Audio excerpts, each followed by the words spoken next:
సందేశంలోనికి ప్రవేశించే ముందుగా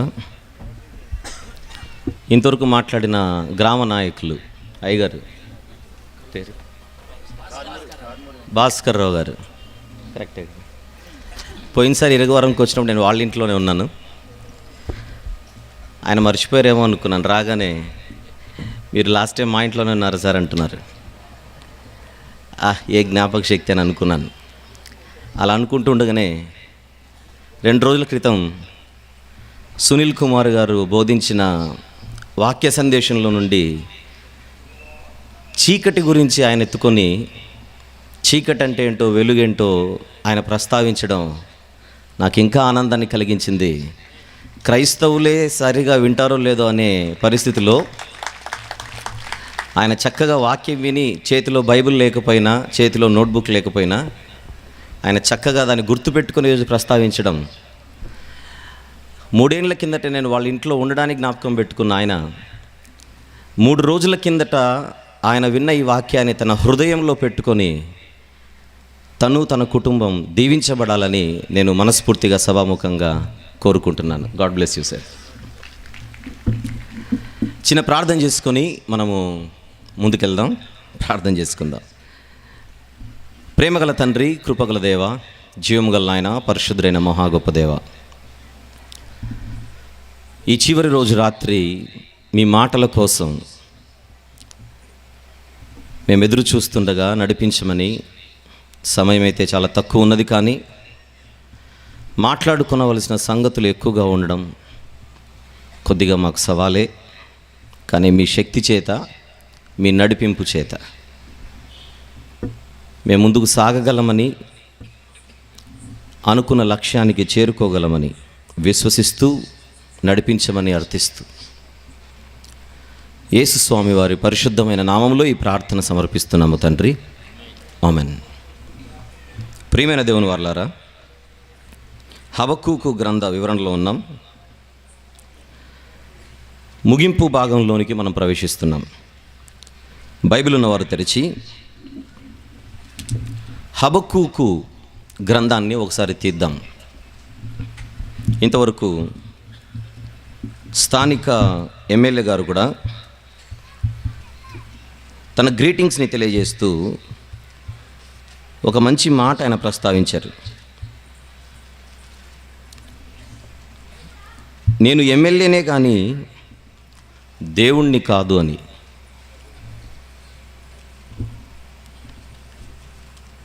నేను ఎమ్మెల్యేనైనా మనిషినే కదా, తెలుసో తెలియకో నేను ఏదో ఒక తప్పులు చేస్తాను కదా, దేవుణ్ణి కాదు కదా.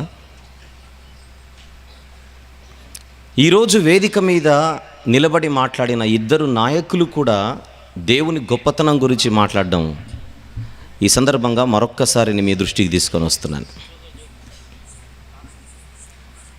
నిజమే, దేవుడు అతీతుడు. ఆయనకు సాటి అయిన వారు ఎవరూ లేరు, ఏదీ లేదు. సాటి అయిన మనిషి కానీ, సాటి అయిన వస్తువు కానీ, సాటి అయిన రాజ్యము కానీ, సాటి అయిన ఏలికలు కానీ ఎవరు కూడా దేవునితో సరిసమానులుగా ఉండడానికి వీలు లేని పరిస్థితి. దేవుడు దేవుడే, నరుడు నరుడే. భూమి మీద మనము ఏ హోదాలో ఉన్నా, ఏ స్థాయిలో ఉన్నా ఆయన యందు భయము భక్తి కలిగి జీవించడమే జ్ఞానవంతుల లక్షణం. అలా చరిత్రలో ఒకరికి అధికారం ఇచ్చి దేవుడు వారిని అధికారంలోనికి తీసుకొని వచ్చాడు. వారే కల్దీయులు. అధికారంలోనికి వచ్చిన తర్వాత వారు ఉండవలసిన దేవుని భయాన్ని ఉంచుకోకుండా, లేకపోతే కలిగి లేక దేవుని ఉగ్రతను కొని తెచ్చుకోబోతున్నారన్న భవిష్యత్తుని ప్రవక్త అయిన హబక్కూకు గారికి దేవుడు తెలియచేశాడు. పగటివేళ రాత్రివేళ వింటున్న ఈ మాటలలో వారిని ఎందుకు శిక్షించబోతున్నాడు అన్నది ఉదయం వరకు మనం మాట్లాడుకున్నాం. ఆ కారణాలన్నీ కూడా 2వ అధ్యాయంలో దేవుడు చెప్పాడు. 19వ వచనం వరకు చదువుకున్నాం.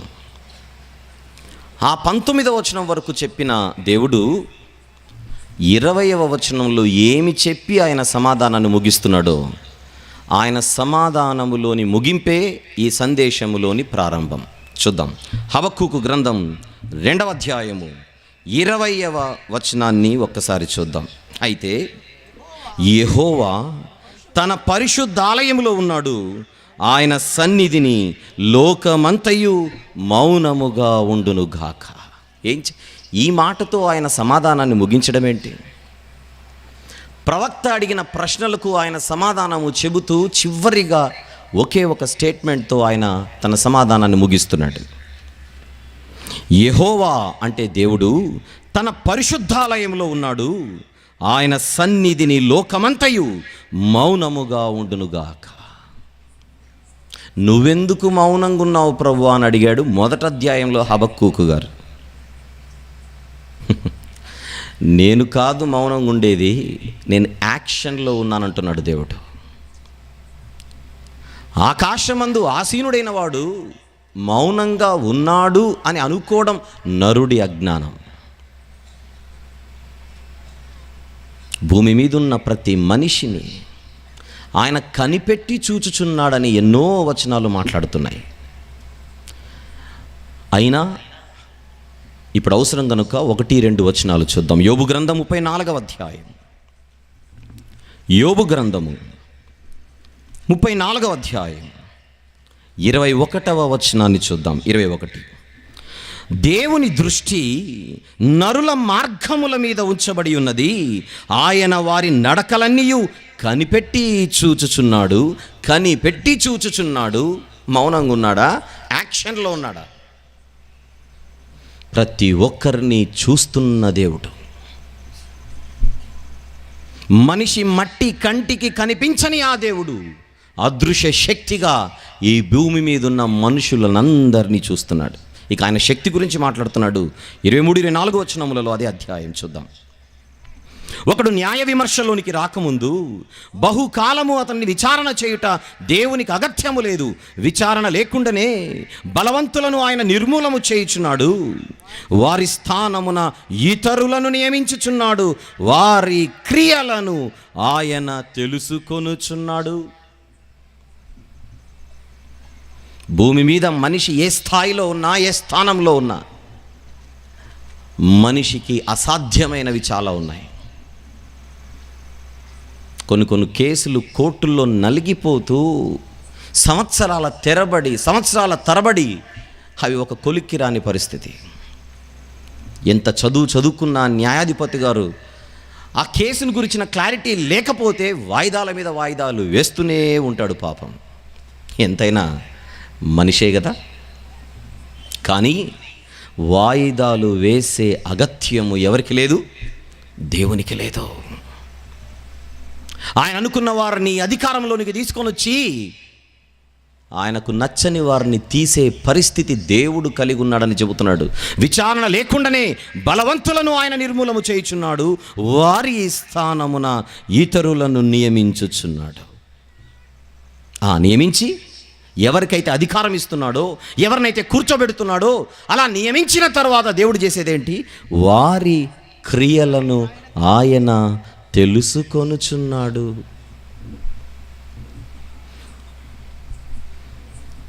ఎవరికైనా దేవుడు ఒక స్థానం ఇచ్చి, ఒక ఘనతనిచ్చి, ఒక స్థాయిలోనికి వారిని తీసుకొని వచ్చిన తర్వాత ఆ ఘనతను వారు నిలబెట్టుకోగలరో లేదో అని వారిని పరీక్షిస్తున్న దేవుడు. అది సమాజమైన, సంఘమైన.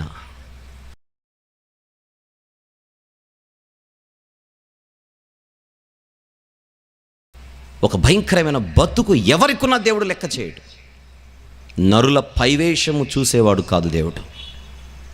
ప్రియ సోదరుడు, సోదరి, ఈరోజు నీ జీవితంలో నీకు ఒక మంచి గుర్తింపును, మంచి ఘనతను దేవుడు ఒక మంచి స్థాయిని, మంచి స్థానాన్ని ఇచ్చి బహుశా తన పరిచర్యలో వాడుకుంటున్నాడేమో.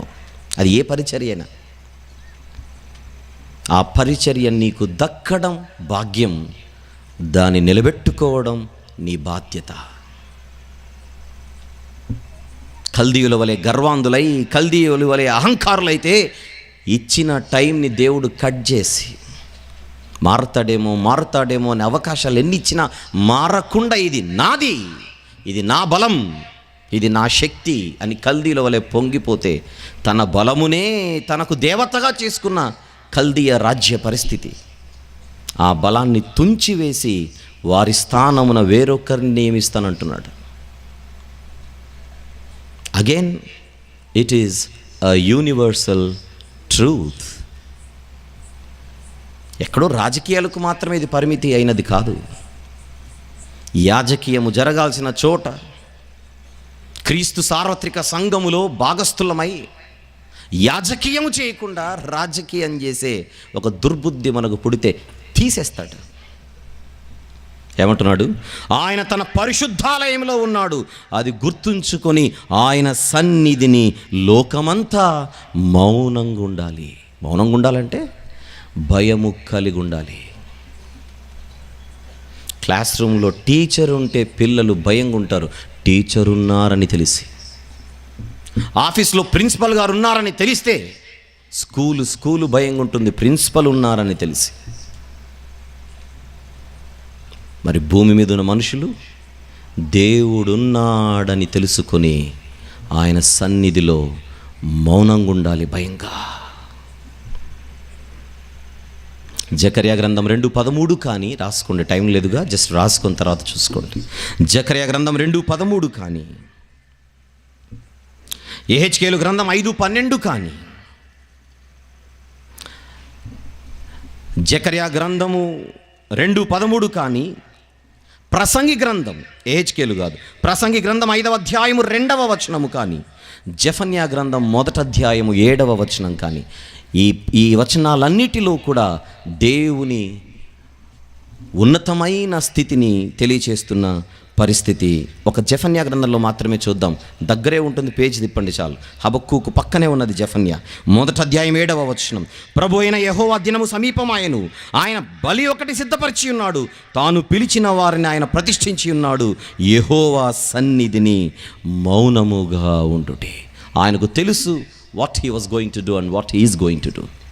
ఆయన ఏం చేయబోతున్నాడో తెలుసు. ఈ గ్రంథం రాసేసరికి ఇప్పుడు కూడా ఏమి చేయబోతున్నాడో ఆయనకు అన్నీ తెలుసు కనుక దేవుడు నిశ్శబ్దంగా ఉన్నాడు, ఏమీ చూడడం లేదు, నేను ఏం చేసినా చెల్లుతుంది అని భయము లేక బతికే ప్రతి మనిషికి ఇది దేవుడిచ్చిన హెచ్చరిక. హబక్కూకు గారు అడిగిందేంటి? ఆయన చెప్పిన సుదీర్ఘ సమాధానం ఏంటి? ఆ సమాధానం ముగిస్తూ ఒక ఫైనల్ టచ్ హబక్కూకు గారికి కూడా ఇచ్చేశాడు. నేను మౌనంగా ఉన్నాను అనుకోవడం నీకు అర్థం కాని విషయం. మౌనంగా ఉండేది నేను కాదు, మౌనంగా ఉండవలసింది భూమి మీద ఉన్న ప్రజలు. విచ్చలవిడిగా ఎవరికి ఇష్టం వచ్చినట్టు వారు బతికేస్తామంటే చూస్తూ ఊరుకుండేవాడు కాదు దేవుడు. తగిన సమయమందు ఏమి చెయ్యాలో బాగా ఎరిగినవాడు, కాలములను సమయములను తన స్వాధీనమందుంచుకొని ఎప్పుడు ఎక్కడ ఏం చేయాలో బాగా ఎరిగినవాడు. ఇక నీకు అర్థమైంది అనుకుంటున్నాను హబక్కూకు అనే ఆన్సర్ని క్లోజ్ చేశాడు. ఇది హబక్కూకు గ్రంథములోని 2వ అధ్యాయం. ఎన్ని ఉపభాగాలు ఇందులో? 6. మొదటి అధ్యాయంలో 3, మొత్తం 9 ఉపభాగాలను ముగించుకొని ఇక మిగిలిన 3 ఉపభాగాలను ముగించుకోవడానికి 3వ అధ్యాయంలోనికి మనం ప్రవేశిస్తున్నాం. జాగ్రత్తగా ఇక ప్రారంభిద్దాం. 3వ అధ్యాయంలో మొత్తం మనకు 19 వచనాలు ఉన్నాయి. 3వ అధ్యాయంలో మొత్తం 19 వచనాలు. ఈ 19 వచనాలు ఉన్న ఈ అధ్యాయాన్ని 3 ఉపభాగాలుగా మనం చూడబోతున్నాం. అందులో మొదటి ఉపభాగాన్ని మొదటి 2 వచనాల్లో చూద్దాం. 3వ అధ్యాయము హబక్కూకు గ్రంథం 1వ వచనం మరియు 2వ వచనం, ఈ 2 వచనాలు మాత్రమే మీరు ఒక ఉపభాగముగా పరిగణించాలి. 3వ అధ్యాయములోని మొదటి ఉపభాగం. దీనికి ఒక చిన్న సబ్ టైటిల్ ఇద్దాం. దాన్ని మీరు పునఃస్థాపన కొరకు ప్రవక్త యొక్క ప్రార్థన అని రాసుకోండి. పునఃస్థాపన కొరకు ప్రవక్త యొక్క ప్రార్థన అని రాసుకోవాలి. ఏంటి పునఃస్థాపన కోసం అనగా దేవుడు మొదటి అధ్యాయంలో ఒక విషయం చెప్పాడు, రెండవ అధ్యాయంలో ఒక విషయం చెప్పాడు. మొదటి అధ్యాయంలో యూదుల భవిష్యత్తు చెప్పాడు, రెండవ అధ్యాయంలో కల్దీయుల భవిష్యత్తు చెప్పాడు. కానీ హబక్కూకు గారు ఏ జాతివాడు? యూదా జాతివాడు. ఆయన దిగులు, ఆయన చింతంతా ఎవరి మీద ఉంది? తన స్వజాతీయుల మీద ఉంది. కానీ వీరిని త్వరలో కల్దీయులకు అప్పగించబోతున్నాడని దేవుడు చెప్పిన మాట ఆయన గుండె నిండా నిండిపోయి, ఒక ఇర్మియా గారు ఎలాగైతే వస్తున్నటువంటి విపత్తు గురించి ఎంత ఎక్కువగా విలపించి దేవుని దగ్గర ప్రార్థన చేశాడో, అందుకే ఇర్మియా గారికి ఉన్న పేరు విలాప ప్రవక్త. దైవజనులు సమాజంలో ఎప్పుడు నిలబడినా ఆ సమాజ శ్రేయస్సు కోసం, ఆ సమాజం మేలు కోసం వారు పరితపిస్తూ వారి కోసం ప్రార్థనలు చేస్తారు. ఇవి జరుగుతున్నవి క్రైస్తవ సభలు.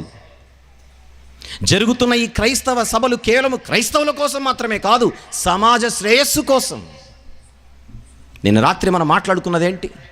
క్రైస్తవులు సమాజానికి మేలు చేయాలే కానీ కీడు చేయకూడదని రాత్రి మాట్లాడుకున్నాం. ఏ విషయంలో?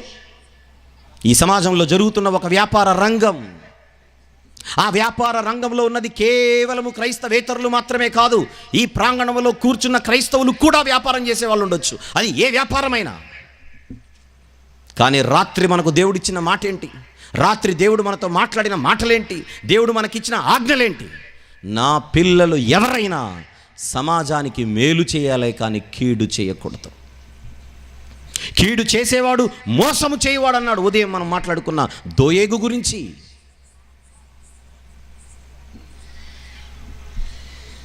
అది నిర్మాణ రంగమైనా లేదా ఇంకేదైనా అమ్మకానికి సంబంధించిన వ్యాపారమైనా, అది ఏదైనా కూడా మీరు తీసుకునే లాభం న్యాయంగా ఉండాలి. మీరు చేసే వ్యాపారం నీతి కలిగి ఉండాలి. నీతి న్యాయములు కలిగి మీరు జీవించుటయే నన్ను తెలుసుకొనుటంటున్నాడు దేవుడు. హబక్కూకు గారు ఈ గ్రంథాన్ని వ్రాసే సమయానికి ఉన్న రాజు యెహోయాకీము అయితే, ఆ యెహోయాకీము తండ్రి గురించి దేవుడు చెప్పిన మాట ఏంటో మొదటి రోజు మనం మాట్లాడుకున్నాం. మరలా ఒకసారి చూద్దాం దయచేసి కొంచెం వేగంగా. ఇర్మియా గ్రంథం 22వ అధ్యాయం. ఇర్మియా గ్రంథం 22వ అధ్యాయం. రాజకీయంలో ఉన్న ఒక రాజుగారి గురించి దేవుడు మాట్లాడుతున్న మాట. ఇర్మియా గ్రంథం 22 15వ వచనము 16వ వచనము చూద్దాం.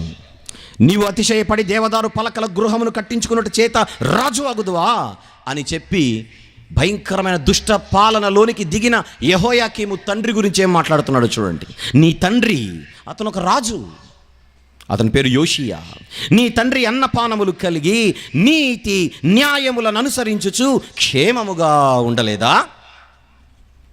ఎప్పుడు క్షేమంగా ఉంటాడు రాజు? ఎప్పుడు క్షేమంగా ఉంటాడు పాలకులు? నీతి న్యాయములను అనుసరించుచు క్షేమముగా ఉండలేదా? అతడు దీనులకును దరిద్రులకును న్యాయము తీర్చుచు సుఖముగా బ్రతికెను. అలాగున చేయుటే నన్ను తెలుసుకొనుట కదా. ఏం చెబుతున్నాడు బైబిల్లోని దేవుడు? సమాజానికి మేలు చేయాలి, దీనులను ఆదరించాలి, పేదలను ఆదరించాలి. మీకు చేతనైతే సహాయం చేయాలే తప్ప ఎదుటివాడిని దోచుకోకూడదు. ఈ మాటలే కదా మొదటి రోజు నుంచి మనం మాట్లాడుకుంటున్నది.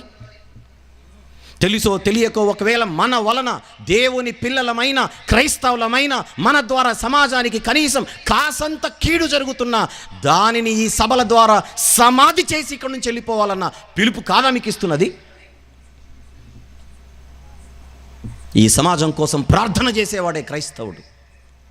ఈ సమాజం మేలు కోసం పరితపించేవాడే దేవుని కుమారుడు.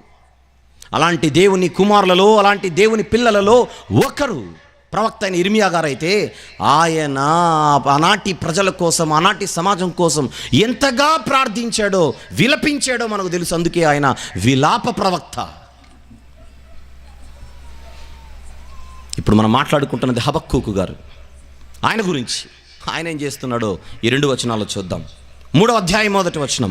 ప్రవక్త యగు హబక్కూకు చేసిన ప్రార్థన, దాన్ని కీర్తనల రూపంలో రాశాడు. కీర్తనల రూపంలో రాశాడు. పాట రూపంలో వ్రాసిన ఒక ప్రార్థన. అది వాద్యములతో పాడదగినది అని చెబుతూ మొదటి రోజు మనం మాట్లాడుకున్నాం. బహుశా ఆయన గాయక పరిచర్యలో ఉన్న ఒక ప్రవక్త అని కూడా మనం ఆలోచన చేశాం. ఏం ప్రార్థన చేస్తున్నాడో చూద్దాం. యెహోవా నిన్ను గూర్చిన వార్త విని నేను భయపడుచున్నాను ప్రభువా, నేను భయపడుచున్నాను. నిన్ను గూర్చిన వార్త విని నువ్వు మౌనంగా ఉన్నావని నేను అనుకున్నాను, కానీ నువ్వు చెప్పడం ప్రారంభించిన తర్వాత నాకంత ఫ్లాష్ బ్యాక్ గుర్తొస్తుంది. చరిత్రలో ఎప్పుడు నువ్వు మౌనంగా ఉన్నావు, ఎక్కడ నీవు మౌనంగా ఉన్నావు? నువ్వు మౌనంగా ఉన్నావని సమాజం అనుకుంటున్నప్పుడు నువ్వు గమనిస్తున్నావని తర్వాత సందేశాన్ని ఇచ్చావు. ఎప్పుడు ఎక్కడ ఎలాంటి తీర్పులు విధించాలో అవన్నీ నువ్వు చేశావు. ఆ వార్తలన్నీ గుర్తుకొస్తున్నాయి. ఇప్పుడు నువ్వు కల్దీయులకు చేయబోయే ఈ పని నువ్వు చెప్పిన తర్వాత 2వ అధ్యాయంలో పైన ఒకవైపు యూదుల మీదకి విపత్తు అంటున్నావు, న్యాయంగా బతకనందుకు నీతి తప్పి రాజ్యాన్ని స్థిరపరచుకునే ప్రయత్నం చేస్తున్న కల్దీయుల భరతం పడతానని చెబుతున్నావే, ఆ వార్త విని నేను భయపడుచున్నాను. దేవా యెహోవా, సంవత్సరములు జరుగుచుండగా నీ కార్యము నూతన పరచుము. సంవత్సరములు జరుగుచుండగా దానిని తెలియజేయము తండ్రి. నాకు అర్థమైపోయింది, యూదులను నీవు చెరలోనికి తీసుకొని వెళ్ళిపోతున్నావు. 70 సంవత్సరాలు, అది ఇర్మియా గ్రంథంలో ఉంటుంది. ఎంతకాలం అయితే వీరిని నువ్వు చెరలో ఉంచుతావో ఆ చెరలో ఉంచిన సంవత్సరాల మధ్యలో సంవత్సరములు జరుగుచుండగా అంటే ఏమనుకుంటున్నారు? అది ఇంగ్లీష్లో in the midst of the years అని అంటాడు. In the midst of the years అంటే నా ప్రజలు చెరలోనికి వెళ్ళిపోవడం గ్యారంటీ. నాకు అర్థమైపోయింది, నా జాతి వారు చేసిన దుర్మార్గాలు అక్రమాల కారణం చేత కల్దీయుల చెరలోనికి వెళ్ళిపోతారు తెలుసు, నాకు అర్థమైపోయింది. కానీ వారి కోసం నేను ప్రార్థన చేస్తున్నాను. ప్రభువా, కరుణించి కనికరించి వారిని తిరిగి నువ్వు రక్షిస్తావని నీ సంకల్పాన్ని ఆ సంవత్సరముల మధ్య కాలంలో, సంవత్సరములు జరుగుచుండగా, చెరలోనికి వెళ్ళిన తర్వాత సంవత్సరములు జరుగుతుండగా, చెరలోనికి వెళ్ళిపోయిన తర్వాత కాలము కొంచెం ముందుకు నడిచిన తర్వాత, కాలము ముందుకు జరుగుచుండగా నీ కార్యమును నూతనపరచుము. అది ఈ సంవత్సరములు జరుగుచుండగా దానిని తెలియజేయము తండ్రి. ప్రవక్త ప్రార్థన ఆలకించిన దేవుడు చెప్పాలంటే మరొక ప్రవక్త చేత మరొక గ్రంథాన్ని వ్రాయించాడు. ఆ గ్రంథమే దానియేలు గ్రంథం. ఆ దానియేలు గ్రంథంలో ఏం రాయించాడు, ఎవరి కోసం రాయించాడు అనుకుంటున్నారు? చెరలో ఉన్న యూదులు త్వరలో బయటికి వస్తారని, బయటికి వచ్చిన తర్వాత అంతర్జాతీయ ప్రపంచ పరిస్థితి ఎంతకాలం ఏ రీతిగా ఉంటుందో ఆ యూదులకు తెలియజేశాడు. సంవత్సరములు జరుగుచుండగా నీ ఉద్దేశాలను తెలియజేయు తండ్రి. అవును, ప్రవక్త అడిగిన ప్రార్థనకు దేవుడిచ్చిన సమాధానమే దానియేలు గ్రంథం. దానియేలు గ్రంథము దేవుడు వ్రాయించింది చెరలో నుండి బయటికి వెళ్ళిపోతున్న యూదులకు సందేశం ఇవ్వడానికి. కాలము గడిచే కొద్దీ దేవా నీ ఉద్దేశాలు మాకు తెలియచేయి. నీ తీర్పులు న్యాయమైనవి, మా మీద నువ్వు విధించే తీర్పులు నీతి కలిగినవి. అయితే కోపిస్తున్న దేవుడా, ఉగ్రత కురిపించడానికి సిద్ధంగా ఉన్న దేవుడా, చివరి మాట రెండవ వచనం, కోపించుచునే వాత్సల్యమును జ్ఞాపకమునకు తెచ్చుకొనుము తండ్రి. ప్రార్థన. నువ్వు కోపిస్తున్నావు, నా ప్రజల మీద నీకున్న కోపాన్ని కురిపించబోతున్నావు. కానీ కోపించుచూనే వాత్సల్యత చూపి మరలా నా ప్రజలకు రక్షణ దయచేవా. చూసారాగా, దేవుని పిల్లలు తప్పు చేసే మనుషులు, ఆ మనుషులు చేసే తప్పును ద్వేషిస్తారు, కానీ ఆ మనుషులను కాదు, ఆ మనుషుల కోసం ప్రార్థన చేసేవారే దేవుని సేవకులు. అందుకే యేసుప్రభు ఈ లోకానికి వచ్చినప్పుడు చెప్పిన మాట, మిమ్మును హింసించు వారి కోసం ఏం చేయమన్నాడు? ప్రార్థన. మీ శత్రువులను ప్రేమించమని చెప్పాడు. ఒకవైపు 1వ అధ్యాయంలో హబక్కూకు గారు, ఈ బలాత్కారానికి మేము చచ్చిపోతున్నాము దేవా, మమ్మల్ని దోచుకుంటున్నారు, దుర్మార్గంగా అణిచివేస్తున్నారని ఆ సమాజం గురించి చెప్పిన ఆయనే ఆ సమాజం కోసం ప్రార్థన చేస్తున్నాడు. ఇలాంటి ప్రార్థనలు పాత నిబంధనలో చదివేటప్పుడు వెంటనే ఏ క్రైస్తవుడికైనా గుర్తుకు రావాల్సింది సిలువలో యేసుప్రభు వారు పలికిన మాట, తండ్రి వీరేమి చేయుచున్నారో వీరెరుగరు గనుక వీరిని క్షమించు. ప్రియులారా, ఈరోజు ఇక్కడి నుంచి మనం సెలవు తీసుకొని వెళ్ళే ముందుగా మనము కూడా ఇలాంటి ప్రార్థన చేస్తే ఎంత బాగుంటుంది. మిమ్మల్ని ద్వేషించు వారి కోసం ప్రార్థన చేద్దాం, క్షమించమని ప్రార్థన చేద్దాం.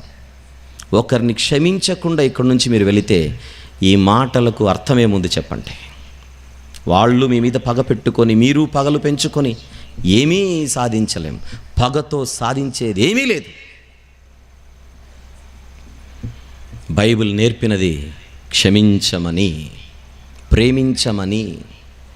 పాత నిబంధనలో ఒక దైవజనుడు తన జాతి కోసం చేస్తున్న ప్రార్థన ఈ మొదటి 2 వచనాలు. అందుకే పునఃస్థాపన కొరకు ప్రవక్త యొక్క ప్రార్థన. నా దేశాన్ని, నా జాతిని నువ్వు కొట్టేస్తున్నావు త్వరలో, కానీ నువ్వు తిరిగి స్థాపిస్తావు తండ్రి, తిరిగి స్థాపించమని నేను ప్రార్థిస్తున్నాను. ప్రియులారా, మనము కూడా ఏమైనా తప్పులు చేసి ఉంటే, మన మనస్సాక్షి గద్దిస్తుంటే, ఈ రాత్రి మన ప్రాంతానికి వెళ్ళిన తర్వాత ఒక చిన్న ప్రార్థన చేద్దాం. ప్రభువా, నాకు తెలిసి తెలియక కొన్ని తప్పులు చేస్తున్నాను, హెచ్చరింపబడ్డాను ఈ రాత్రి సభలో, ఒప్పుకుంటున్నాను, నన్ను క్షమించవా, నన్ను క్షమించు. నన్ను ద్వేషించే వారి కోసం కూడా ప్రార్థిస్తున్నాను. ఒకవేళ నువ్వు శిక్షించాలనుకుంటే శిక్షించు, పర్లేదు, కానీ క్షమించు అని ప్రార్థన చేయండి. మనకు మేలు కలుగుటకే దేవుడు శిక్షించవచ్చు. ఆ శిక్షను తృణీకరించకుండా స్వీకరిద్దాం. కొద్ది రోజులు ఆయన చేతిలో నలిగిపోయినా పర్లేదు, ఆయన యందు విశ్వాసము కలిగి జీవిద్దాం. హబక్కూకు గారు ఈ మొదటి ఉపభాగంలో 3వ అధ్యాయంలో పునఃస్థాపన కోసం, it was a prayer for restoration. ఇది మొదటి ఉపభాగం. ఈ ప్రార్థన చేసిన వెంటనే ఆయన తేరుకొని, ఎస్, నా ప్రార్థన ఖచ్చితంగా దేవుడు ఆలకించాడు, నేను హృదయపూర్వకంగా చేసిన ఈ ప్రార్థన దేవుడు ఆలకించాడు, త్వరలో కొద్ది రోజులు శిక్షలోనికి పంపిన నా ప్రజలను మరలా వారిపై దేవుడు ఉదయిస్తాడు, తన యొక్క కాంతిని మరొక్కసారి విరజిమ్మేలా వారి యందు తన దృష్టిని చూపుతాడని ఆయన విశ్వాస నేత్రముతో ఇప్పుడు 3వ వచనం నుండి 16వ వచనం వరకు, 3వ వచనం నుండి 16వ వచనం వరకు ఆయన విశ్వాసముతో చేస్తున్న స్తుతి ఏంటో, ఆ స్తుతిలో దేవుని యొక్క గొప్పతనాన్ని ఎలా వ్రాస్తున్నాడో, ఎలా కీర్తిస్తున్నాడో మనం జాగ్రత్తగా చూద్దాం. గుర్తుపెట్టుకోండి, పాత నిబంధనలో దైవజనులు ఎవరైనా, ప్రవక్తలు ఎవరైనా దేవుని స్తుతించడానికి, కీర్తించడానికి వారు ఆలోచన చేసినప్పుడు వారికి ఎప్పుడు కూడా ఐగుప్తు నుండి దేవుడు చేసిన మేలులు, ఐగుప్తులో దేవుడు చేసిన అద్భుతాలు, ఐగుప్తు నుండి బయటికి ప్రజలను తీసుకొని వచ్చిన తర్వాత కనానులోనికి వారిని చేర్చేంత వరకు ఆయన చేసిన అద్భుతాలన్నీ కూడా వారు గుర్తు తెచ్చుకుంటూ ఆయన్ని కీర్తిస్తూ ఉంటారు. అసలు ఉదాహరణకు ఒక మాట చెప్పి అక్కడికి వస్తాను. 106వ కీర్తనలు, చాలా కీర్తనలు ఉన్నాయి కానీ ఒకటి మాత్రం మనం చూద్దాం. 106వ కీర్తన,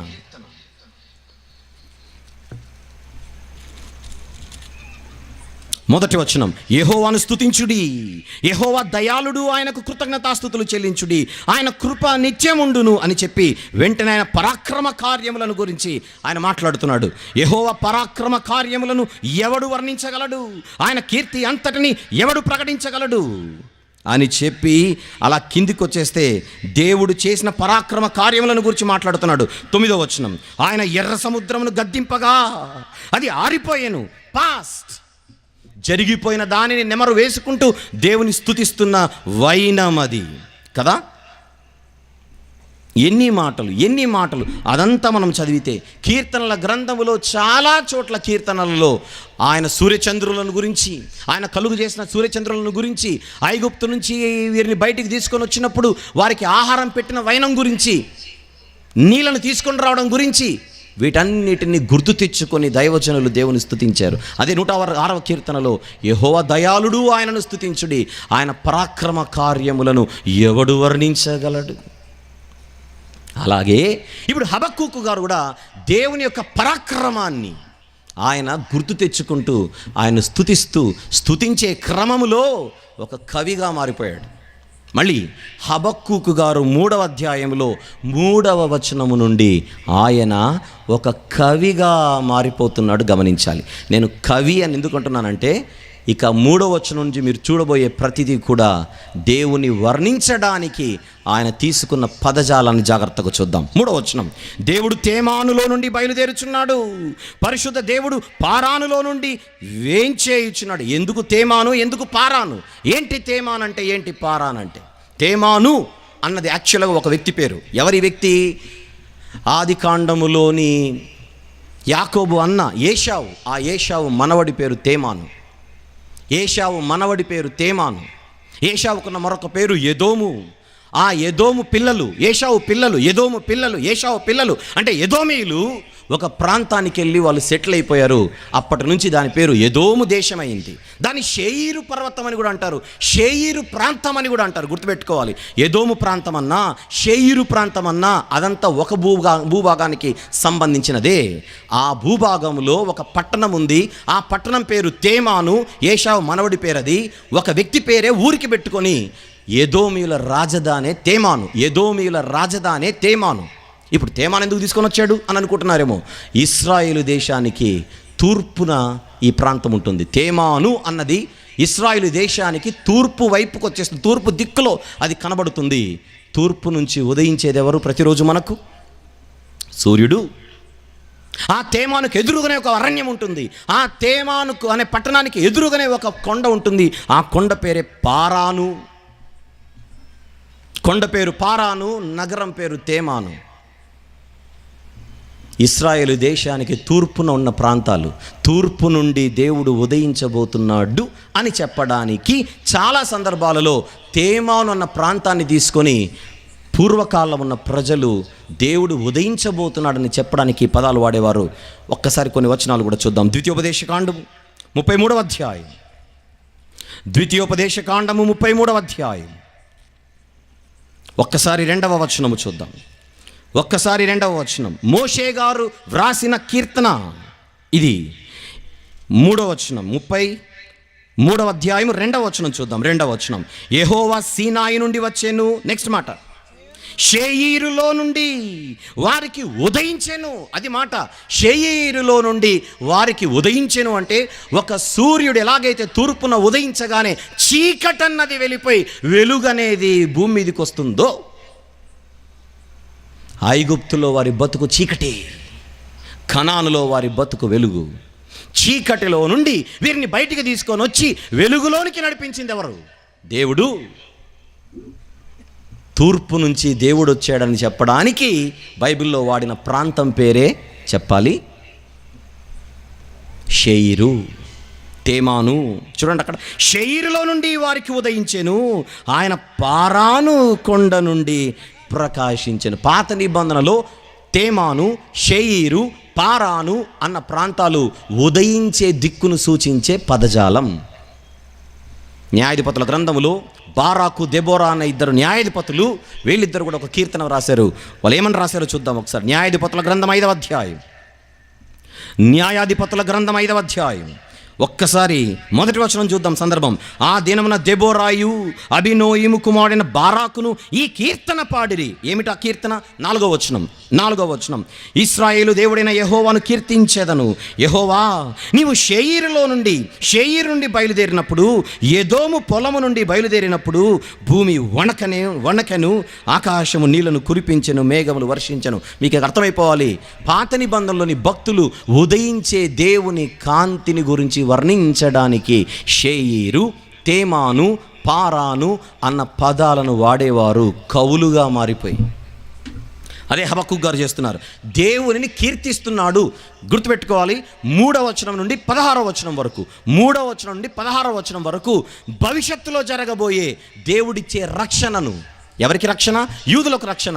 శిక్ష అనేది కొద్ది కాలం ఉంటుంది, తర్వాత వారికి దేవుడు ఒక గొప్ప శుభవార్తను మోసుకొని వస్తాడు. ఇది ఇర్మియా గారు కూడా చెప్పారు. వేగంగా దాన్ని చూసి ఇక్కడికి వద్దాం, అప్పుడు మనకి ఇది ఆయన ఎందుకు వర్ణిస్తున్నాడో అర్థమవుతుంది. ఒక్కసారి మనం ఇర్మియా గ్రంథానికి వద్దాం. 29వ అధ్యాయం.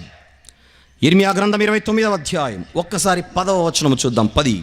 యెహోవా ఈ ఆజ్ఞ ఇచ్చుచున్నాడు, బబులోను రాజ్యమునకు 70 సంవత్సరములు గతించిన తరువాతనే మిమ్మును గూర్చి నేను పలికిన శుభవార్త నెరవేర్చి ఈ స్థలమునకు మిమ్మును తిరిగి రప్పించినట్లు నేను మిమ్మును దర్శింతును.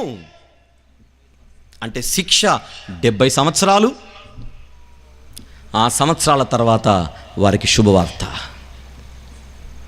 ఏంటా శుభవార్త? దేవుడు మరల వారిని దర్శిస్తాడు. అది ఇర్మియా గారికి ఎలాగైతే తెలియజేశాడో దేవుడు, హబక్కూకు గారికి కూడా తెలియజేశాడు.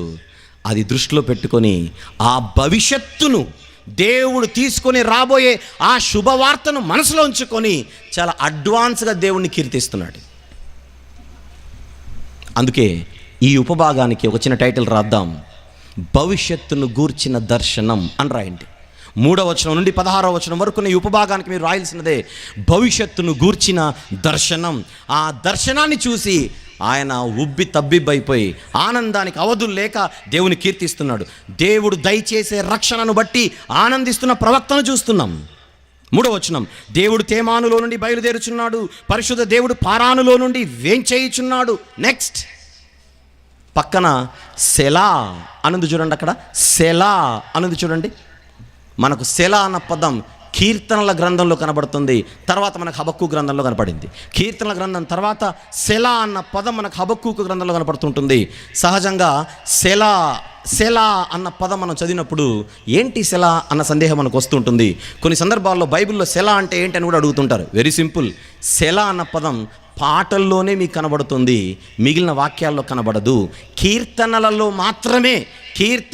మాత్రమే మీకు సెలా అని కనపడుతుంది. సెలా అంటే అర్థం పాటల మధ్యలో గ్యాప్ ఇవ్వండి అని అర్థం. ఏంటి? పాటల మధ్యలో గ్యాప్. ఇప్పుడు పాట పాడేటువంటి కోయరు పల్లవ పాడిన తర్వాత వాయిద్యాలు వాయించే వారికి ఇచ్చేశారు, మీరు వాయించండి తర్వాత మేము పాడతామని, అది సెలా. అంతేనా? పల్లవ ఇప్పుడు నేను అయిన తర్వాత కానుక పాట పాడతారు, పాడేటప్పుడు పల్లవ పాడి ఆగుతారు. ఆగారంటే ఏమర్థం కావాలి ఇక్కడ వాయించే వారికి? ఓహో వీళ్ళు సెలా అన్నారని. అంతేనా? రైట్, మ్యాటర్ క్లియర్ అయిపోయింది, వెళ్ళిపోదాం. ఆయన మహిమ ఆకాశ మండలం అంతటను కనబడుచున్నది, ఇది భవిష్యత్తులో జరగబోయేది. భూమి ఆయన ప్రభావముతో నిండి ఉన్నది. ఇది భవిష్యత్తును గురించి, భవిష్యత్తులో దేవుడు తీసుకొని రాబోయే రక్షణ గురించి ఆనందిస్తూ రాస్తున్న మాటలు. సూర్యకాంతితో సమానమైన ప్రకాశము కనబడుచున్నది, భవిష్యత్తులో జరగబోయేది. ఆయన హస్తముల నుండి కిరణములు బయలువెళ్ళుచున్నవి, అచ్చట ఆయన బలము ఉన్నది, ఆయనకు ముందుగా తెగుళ్ళు నడుచుచున్నవి. ఎందుకు తెగుళ్ళ ప్రస్తావన? కల్దీలను కొడతానన్నాడుగా, అంతకుముందు అధ్యాయంలో కల్దీలను కొడతానన్నాడుగా. కల్దీలను కొడతానని చెప్పిన వెంటనే ఈయనకు తెగుళ్ళు గుర్తొస్తున్నాయి. తెగుళ్ళు ఎందుకు గుర్తొచ్చాయి? ఒకప్పుడు ఇదే దేవుడు తెగుళ్లను పంపి ఒక రాజ్యాన్ని కొట్టాడు. ఏమిటి ఆ రాజ్యం? ఐగుప్తు రాజ్యం. ఐగుప్తు రాజ్యాన్ని నాశనం చేయడానికి దేవుడు తెగుళ్లను పంపించినట్టుగా. ఆయన దగ్గర ఎప్పుడు తెగుళ్ళు స్టాక్లో ఉంటాయి. ఎప్పుడు ఏ బటన్ నొక్కితే అది వెళ్ళిపోతుంది. వడగండ్ల బటన్ నొక్కాడు అనుకోండి, వెళ్ళిపోతాయి వడగండ్లు, అంతే. అంతేనా? దేవుని దగ్గర తెగుళ్ళు. చూద్దాం ఒక వచనం, ద్వితీయోపదేశకాండం 28వ అధ్యాయం.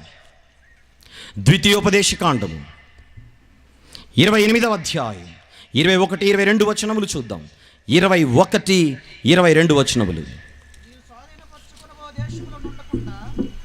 డైరెక్ట్ 21కి వెళ్దాం. 21కి వెళ్ళిపోదాం, టైం లేదు. నీవు స్వాధీనపరచుకొనబో దేశంలో ఉండకుండా నిన్ను క్షీణింపజేయు వరకు యెహోవా తెగులు నిన్ను వెంటాడును. ఏమిటా తెగుళ్ళు? 22వ వచనం, యెహోవా క్షయరోగము చేతను అదొక తెగులు, జ్వరము అదొక తెగులు, మంట అదొక తెగులు, మహాతాపం అదొక తెగులు, ఖడ్గము అదొక తెగులు, కంకి కాటుక చేతను బూజు చేతను నిన్ను కొట్టును.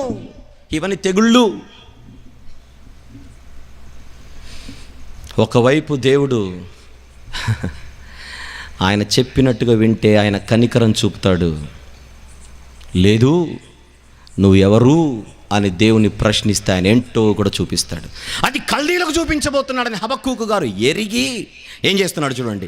అచ్చట ఆయన బలము దాగి ఉన్నది, ఆయనకు ముందుగా తెగుళ్ళు నడుచున్న. 5వ వచనం, ఆయన పాదముల వెంట అగ్ని మెరుపులు వచ్చుచున్నవి, ఆయన నిలువబడగా భూమి కంపించును. గుర్తుపెట్టుకోండి, ఇదంతా కూడా వర్ణించే శైలిలో వ్రాయబడినటువంటి ఒక కీర్తన.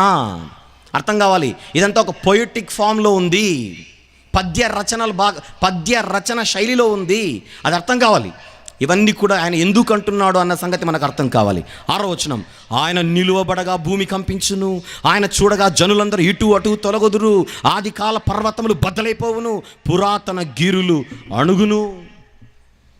కొన్ని సందర్భాల్లో కొంతమంది ప్రవక్తలు ఆయన కాలు మోపగా కొండలు కరిగిపోయాను అని అంటాడు. అంతకుముందున్న పుస్తకమే నహూము గ్రంథం. ఆ నహూము గ్రంథంలో ప్రారంభ వచనాలు మీరు చూస్తే ప్రారంభ అధ్యాయంలో కొండలు కరిగిపోవచ్చున్నవి అని అంటాడు. ఆయన ఉగ్రతను సూచించే పదజాలాలు ఇవన్నీ కూడా అదే అక్కడ మాట్లాడుతున్నమాట. ఏమండి, పర్వతములు బద్దలైపోవును, పురాతన గిరులు, గిరులు అంటే కొండ, కల్లువరి గిరి అంటాం కదా, కల్లువరి గిరి అంటే అర్థం ఏంటి? కల్లువరి కొండ, రైట్. పురాతన గిరులు అణుగును. కొన్ని వచనాలు రాసుకున్న తర్వాత చూసుకోండి. నహూము గ్రంథం 1వ అధ్యాయం 5వ వచనం, కొండలు బద్దలైపోవును, కొండలు కరిగిపోవును అనడానికి వేగంగా రెఫరెన్సులు రాసుకోవాలి.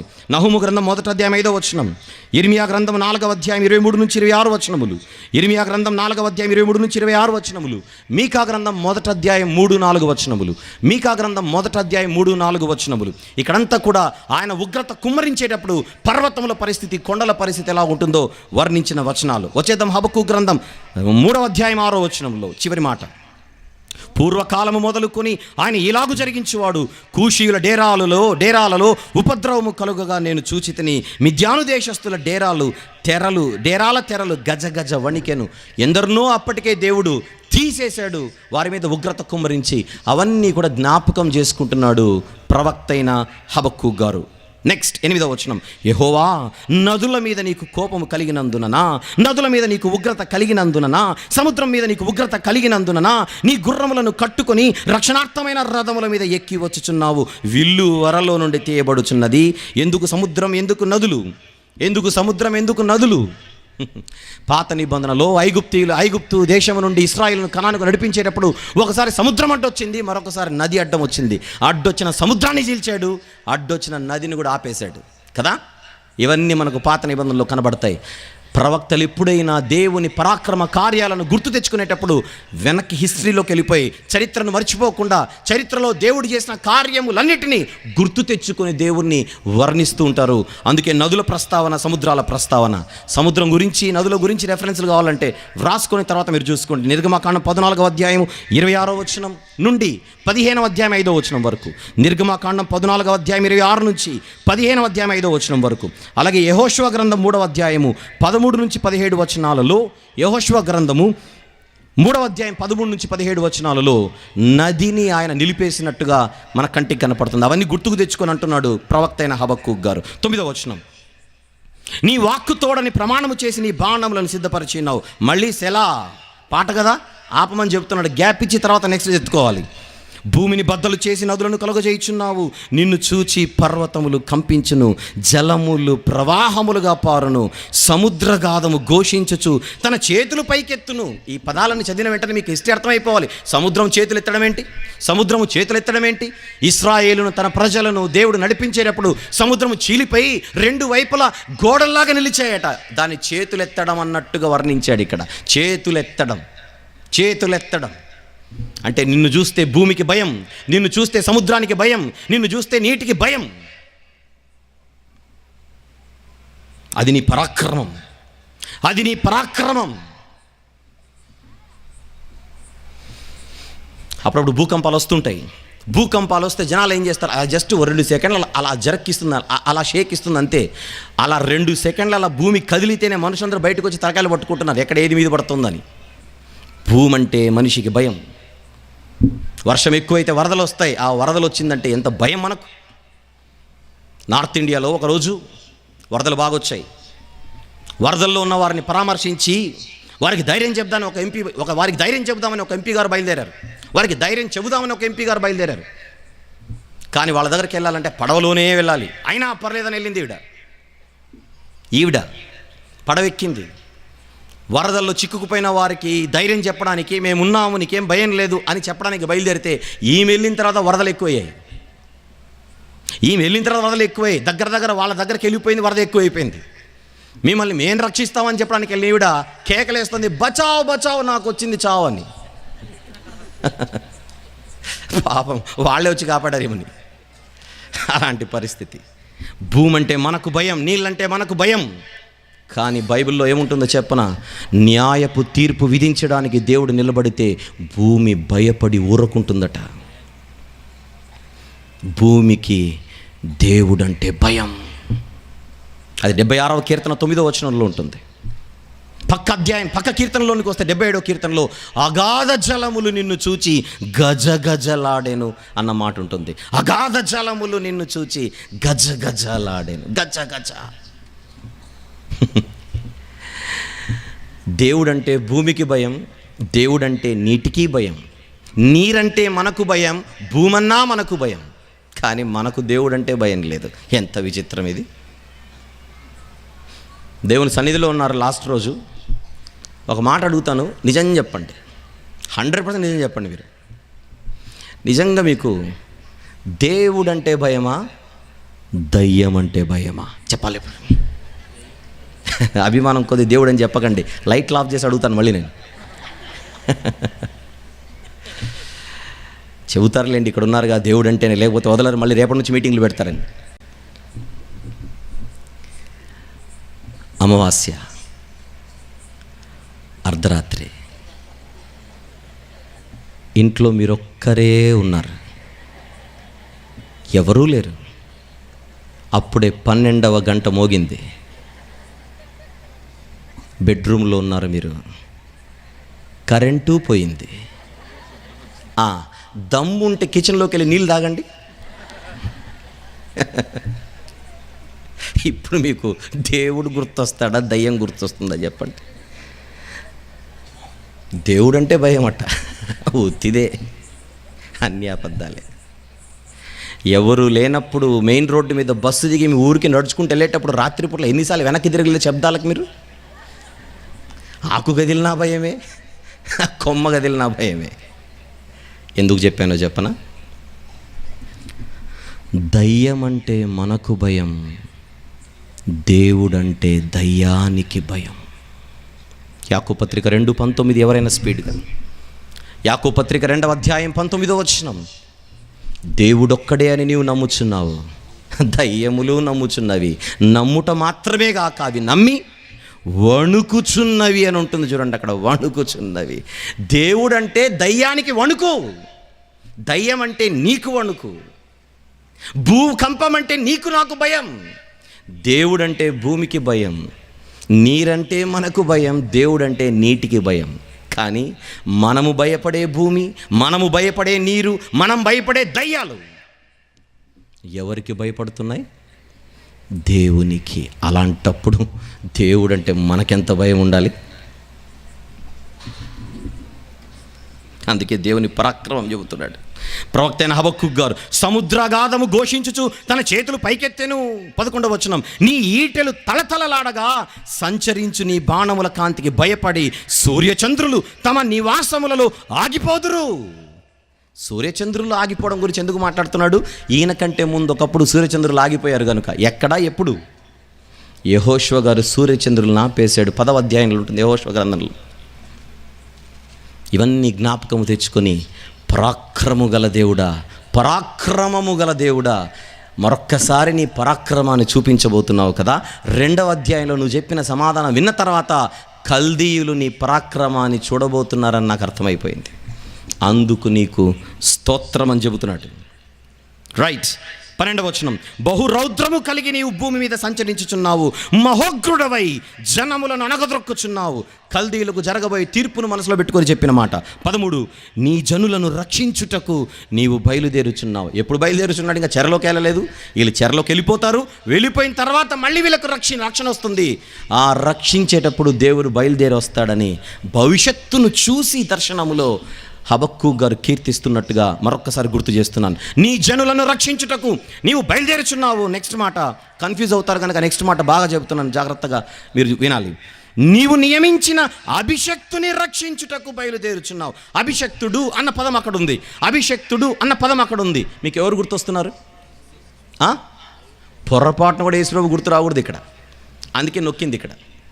అభిషక్తుడు అని ఉంది కదా అని మీరు యేసుప్రభుకి వేసేయకండి. మళ్ళీ ఇశ్రాయేలీయులను ఐగుప్తు నుంచి బయటికి తీసుకొని వచ్చి సీనాయి పర్వతం దగ్గర వారికి ధర్మశాస్త్రం ఇచ్చి దేవుడు వారిని అభిషేకించి తనకు పిల్లలుగా కుమారులుగా స్వీకరించాడు. నిర్గమాకాండం 19:5-6 వచనాల తర్వాత చదువుకోవాలి మీరు. నిర్గమాకాండం 19వ అధ్యాయం 5-6 వచనములలో ఈ సకల జాతుల మధ్య నీవు నాకు స్వకీయ సంపాద్యమగుదు, సమస్త భూమి నాదే కదా, మీరు నాకు యాజక రూపమైన రాజ్యముగాను పరిశుద్ధమైన జనముగాను ఉందురని నీవు ఇశ్రాయేలీయులతో చెప్పాలంటున్నాడు. స్క్రీన్ మీద మీకు వచనం కనపడింది అక్కడ. ఇశ్రాయేలీయులు నా ప్రజలు అని దేవుడు వారిని ఆత్మీయంగా అభిషేకించి తీసుకున్నాడు. ఆ అభిషక్తుడు అన్న వర్ణన ఇశ్రాయేలీయులకు ఆపాదించబడుతున్నది వారిని రక్షించుటకు. నెక్స్ట్, నీవు బయలుదేరుచున్నావు. రైట్, నెక్స్ట్ మాట. అలాగనే కీర్తనల గ్రంథంలోని 114వ కీర్తన 2వ వచనం కూడా రాసుకోవాలి. 114వ కీర్తన 2వ వచనం కూడా, దుష్టుల కుటుంబీకులలో ప్రధానుడు ఒకడుండకుండా వారి తలను మెడను ఖండించి వారిని నిర్మూలము చేయుచున్నావు. దుష్టుల కుటుంబీకులలో ప్రధానులు, ఏమైనా గుర్తొస్తుందా మీకు ఈ పదం వినగానే? దుష్టుల కుటుంబీకులలో ప్రధానులు, దుష్టుల కుటుంబీకులలో ప్రధానులు మొదటోడు ఎవరు గుర్తుకు రావాలి? ఐగుప్తులోని 10వ తెగులు. ఐగుప్తులోని 10వ తెగులు అంతా ఐగుప్తును మనసులో పెట్టుకొని రాస్తూ భవిష్యత్తు గురించి మాట్లాడుతున్నాడు. దుష్టుల కుటుంబీకులలోని ప్రధాన పుత్రులను దేవుడు లేపేసినట్టుగా మనం చూస్తాం అక్కడ కదా. అలాగనే దుష్టుల సైన్యములో నుండి ప్రధానులను ఆయన తీసేసినట్టుగా, దుష్టుల సైన్యములో నుండి, ఉదాహరణకు ఒక గొల్యాతు అన్నవాడు ఒక ప్రధానుడు, ఛాంపియన్. అలాంటి ఛాంపియన్ ఏం చేశాడు దేవుడు? చంటోని పంపించేశాడు, చిన్నోని పంపించి లేపిచ్చేశాడు. అదే దేవుని పరాక్రమం. 14వ వచనం, బీదలను రహస్యముగా మృంగవలెనని ఉప్పొంగుచు నన్ను పొడి చేయుటకై తుఫాను వలె వచ్చు యోధుల తలలలో రాజు యొక్క ఈటెలను నాటుచున్నావు. బీదలను మృంగాలని ఉప్పొంగుచు తుఫాను వలె వచ్చు యోధులను, నీ ఈటెలను నువ్వు వారికి పొడిచి నాటుచున్నావు. రాజు యొక్క ఈటెలు నాటుచున్నావు. తుఫాను వలె వచ్చి యోధుల తలలలో రాజు యొక్క ఈటలు నాటుచున్నావు అంటే బీదలను మృంగాలని, భయంకరమైన క్రూరత్వానికి పాల్పడుతున్న కల్దీయుల భరతను పట్టబోతున్నావు అనేది ఇక్కడ ఉద్దేశం. 15, నీవు సముద్రమును త్రొక్కుచు సంచరించుచునున్నావు, నీ గుర్రములు మహాసముద్ర జలరాశులను త్రొక్కును. 77వ కీర్తన 19వ వచనములో ఒక వర్ణన ఉంటుంది, తర్వాత చదువుకోవాలి మీరు. 77వ కీర్తన 19వ వచనంలో ఉన్నటువంటి వర్ణన, అగాధ జలములలో ఆయన అడుగుజాడలు కనబడుతున్నాయట. అగాధ జలములలో ఆయన అడుగుజాడలు అంటే దేవుడు సముద్రాన్ని సైతం చిన్నదిగా చేసి తన ప్రజలకు రక్షణ దయచేయగలడు. దేవుడు రక్షించాలని అనుకుంటే మన కంటికి కనిపించే ఎంత పెద్దదైనా దేవుడు అలా రాత్రికి రాత్రి తీసేస్తాడంతే. ఆయన రక్షణ అంత గొప్పది, అంత గొప్పవాడు దేవుడు. ఇప్పుడు 16వ వచనం, నేను వినగా జనుల మీదికి వచ్చువారు సమీపించు వరకు నేను ఊరకొని శ్రమ దినము కొరకు కనిపెట్టవలసి ఉన్నది. అంత చెప్పిన ఆయన మళ్ళీ గుర్తుకొస్తుంది త్వరలో కల్దీయులు యూదుల మీదికి రాబోతున్న పరిస్థితి. త్వరలో యూదుల మీదికి కల్దీలు రాబోతున్న పరిస్థితి ఒక్కసారి ఆయనకు గుర్తుకొచ్చి, నా అంతరంగము కలవరపడుచున్నది, ఆ శబ్దమునకు నా పెదవులు కదులుచున్నవే. కానీ మరొక వైపు నువ్వు కల్దీలను కొట్టబోతున్న విషయం కూడా చూసి నీ ఉగ్రతను దృష్టిలో పెట్టుకొని కూడా నేను భయపడిపోతున్నాను ప్రభువా. దేవుణ్ణి కీర్తించాల్సినంత గొప్పగా కీర్తించి మరొక్కసారి ఆయన మాట్లాడుతున్నమాట, నా అంతరంగము కలవరపడుచున్నది, ఆ శబ్దమునకు నా పెదవులు కదులుచున్నవి, నా ఎముకలు కుళ్ళిపోచున్నవి, నా కాళ్ళు వణుకుచున్నవి.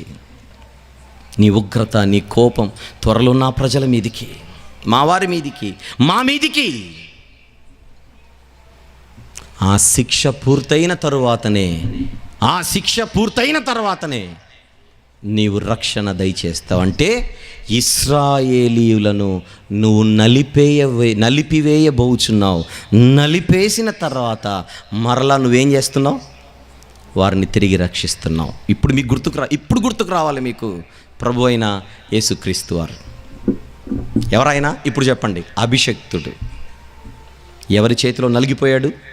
ప్రపంచ ప్రజలందరి పాపాల కోసం ఆ పాపాలన్నిటినీ తన భుజాల మీద మోసుకొనగా పరలోకపు యెహోవా దేవుడు ఆయనను నలిపేశాడు. నలిపి 3వ దినాన ఈ అభిషక్తుడిని తిరిగి లేపాడు. ఇది ఉపమాన రీతిగా ఒక ఛాయగా మీరు దీన్ని పరిగణించాలి. ఇది 3వ అధ్యాయంలోని 2వ ఉపభాగం, 3వ వచనం నుండి 16వ వచనం వరకు. ఇక చిట్ట చివరిగా 17, 18, 19 వచనాల్లో ఇదంతా విన్న తర్వాత ఆయనకు ఒకటైతే అర్థమైపోయింది, ఆహా, దేవుడు మమ్మల్ని విడిచిపెట్టువాడు కాదు.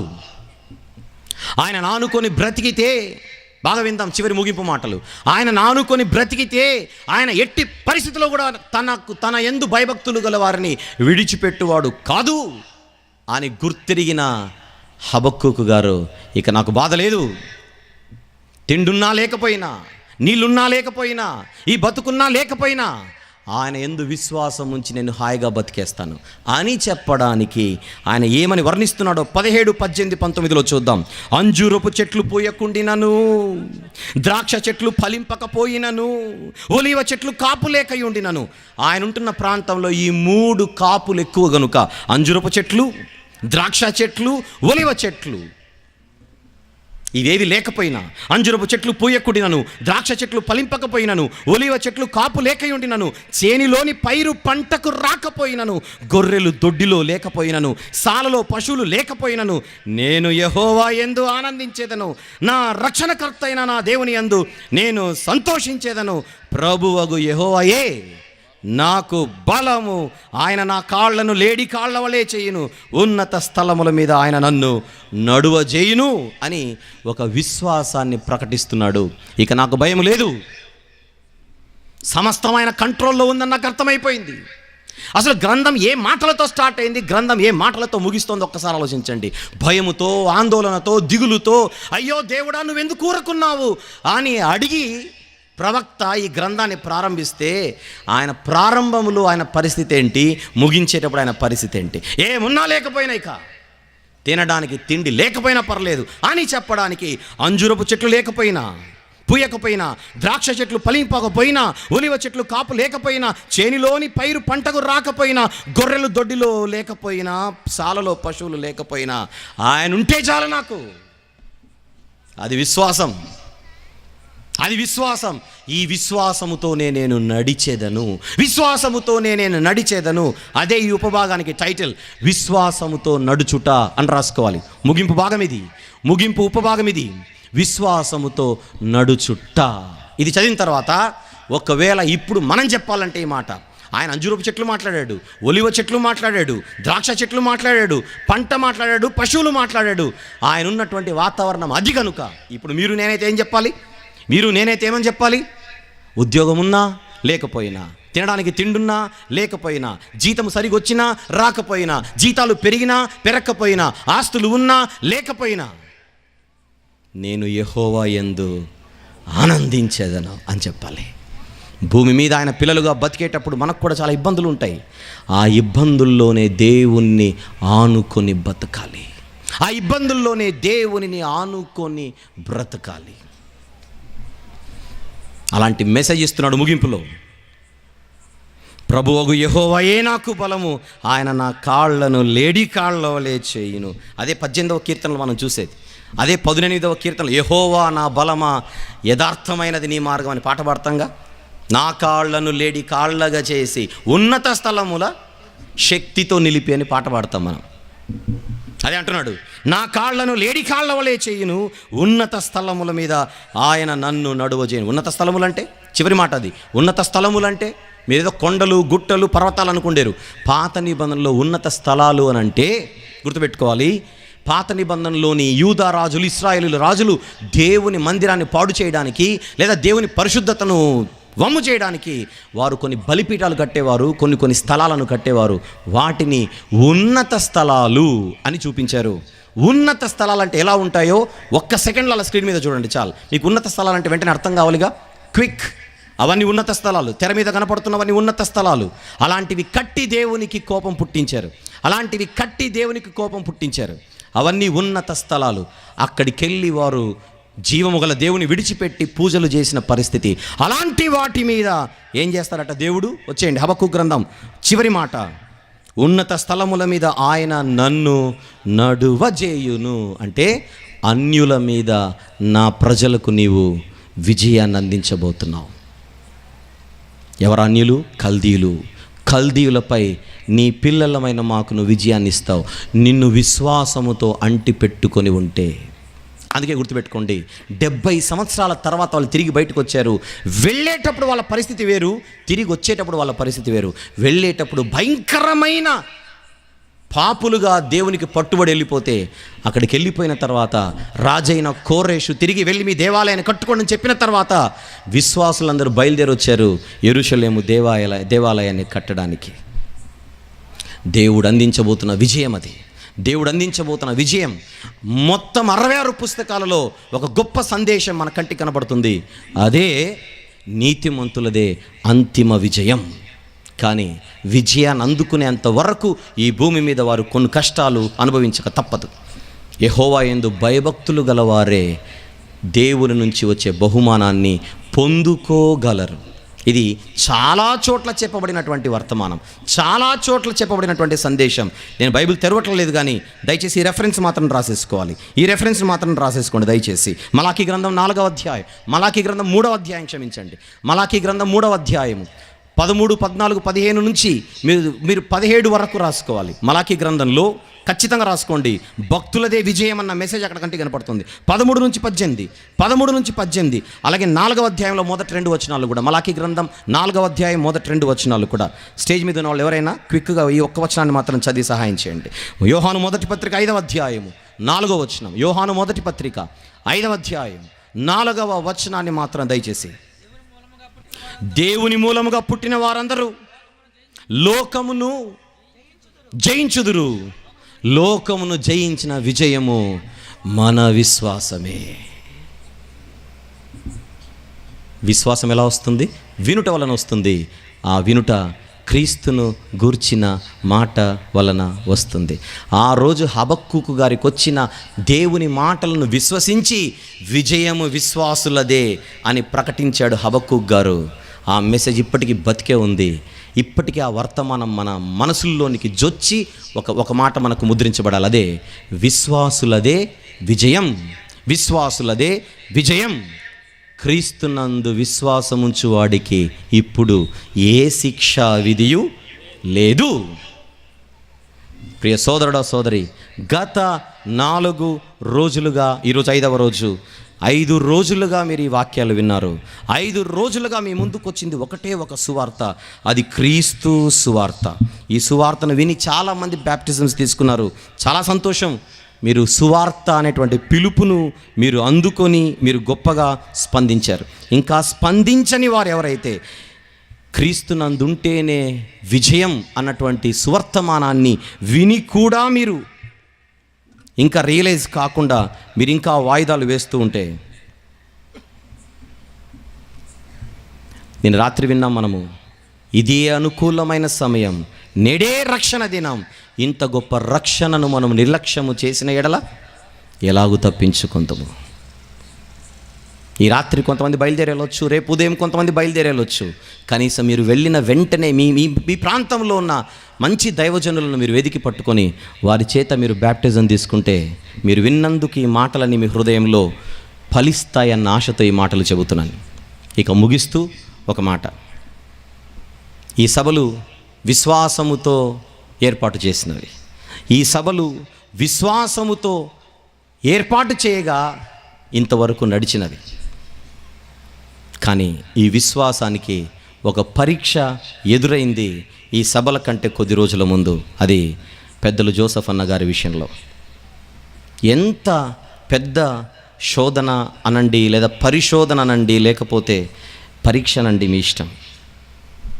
అలాంటి పరిస్థితిలో దేవుడు ఆయన నిలబెట్టి ఆయన ఆధ్వర్యంలోనే ఈ యొక్క కార్యక్రమాలు జరిగేలా ఇక్కడికి తీసుకొని వచ్చాడు అని అంటే ఇది గొప్ప విజయం అని మనం భావించక తప్పదు. అన్నగారి ఆరోగ్యం కోసం మనం అందరం ప్రార్థన చేద్దాం. ఆయన ఆరోగ్యం బాగలేదని విన్న తర్వాత విన్న ప్రతి ఒక్కరు కూడా ప్రార్థన చేశారు. వారందరికీ కూడా వందనాలు.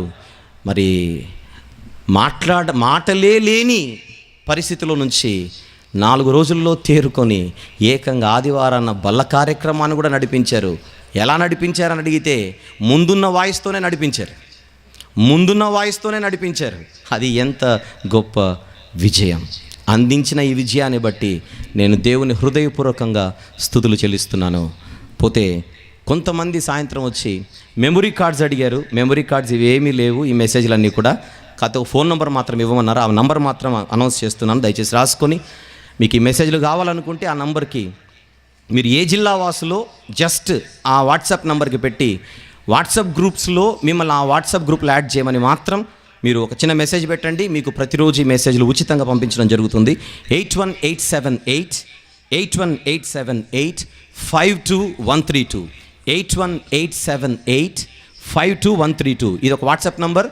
ఈ వాట్సాప్ నంబర్కి ఒక చిన్న మెసేజ్ పెట్టండి. మా నంబర్ని మేము పలానా జిల్లాలో ఉన్నాం, ఈ జిల్లాకు సంబంధించిన వాట్సాప్ గ్రూప్లో మమ్మల్ని యాడ్ చేయమని అడగండి. వారు వెంటనే యాడ్ చేసి ప్రతిరోజు ఇలాంటి సందేశాలు మీకు ఉచితంగా మీకు పంపించడం జరుగుతుంది. గత 4 సంవత్సరాలుగా ఒక చక్కని ఆరోగ్యకరమైనటువంటి పరిస్థితిలో ఇలాంటి గొప్ప సభలను జరిపించడానికి ఇక్కడ ఉన్నటువంటి టీం 257 మంది వాలంటీర్లట, ఒకరు కాదు ఇద్దరు కాదు, 257 మంది వాలంటీర్లు, పెద్దలు, నాయకులు, అందరి పని గొప్పగా ఇక్కడ జరగడం చేతనే ఇదంతా కూడా మరి ఇంత విజయాన్ని దేవుడు అందించాడని మరొకసారి దేవునికి స్తుతులు చెల్లిస్తూ, మరి 4 సంవత్సరాలుగా సునీల్ అన్నగారితో పాటు నేను ఈ యొక్క వాక్య పరిచర్య చేయడానికి మరి దేవుడిచ్చిన ఈ కృపను బట్టి మరొకసారి దేవుని స్తుతిస్తూ, ప్రత్యేకంగా సునీల్ అన్నకు కూడా నా వందనాలు తెలియజేస్తూ ఈ మాటలు ముగిస్తున్నాను. చిన్న ప్రార్థన చేసి. ప్రేమగల తండ్రి, కృపగల దేవ, జీవం గల నాయన, పరిశుద్ధుడైన మహా గొప్ప దేవ, ఇంతవరకు విన్న ఈ మాటలన్నిటిని బట్టి మీకు స్తుతులు చెల్లిస్తూ తండ్రి, హబక్కూకు గ్రంథంలో ఏ విషయాలైతే మా కోసం మీరు రాయించి భద్రపరిచి మా వరకు తీసుకొని వచ్చారో తండ్రి, ఈ మాటలన్నిటినీ మా వినికిడిలో మీరు దీవించున్నారని నమ్ముచూ స్తుతులు చెల్లిస్తున్నాం. విడిచిపెట్టువారుగా ఎవరూ ఉండకుండా ప్రతి ఒక్కరూ కూడా ఈ యొక్క మాటలను మనసులో ఉంచుకొని, అందులో మీ యొక్క ఉద్దేశాలు, మీ సంకల్పాలను మనసులో ఉంచుకొని గొప్పగా వారి జీవితాలను మలుచుకున్నట్లు, మెరుగుపరుచుకున్నట్లు సహాయం చేయమని మిమ్మల్ని స్తుతిస్తూ ఘనపరుస్తూ మమ్మను మేము తగ్గించుకొనొచ్చు. యేసుక్రీస్తు ప్రభుల వారి మహిమగల నామములో స్తుతులతో కలిపి విన్నపములు మీకు మాత్రమే సమర్పిస్తున్నాము తండ్రి. ఆమెన్. ఇక్కడితో హబక్కూకు గ్రంథ వివరణ సమాప్తం.